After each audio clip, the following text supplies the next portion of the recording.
В дежурной части полиции получили сообщение, что на улице 2 набережная города Глазова мужчина убегает на дорогу и создает опасность для других участников движения. Мы незамедлительно выехали с места.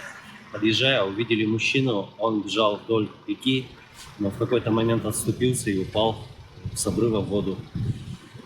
Остановив служебный автомобиль, мы сразу же приступили к оказанию помощи.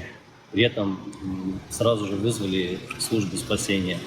Используя подручные средства, мне удалось подтянуть мужчину ближе к берегу и удержать его на поверхности.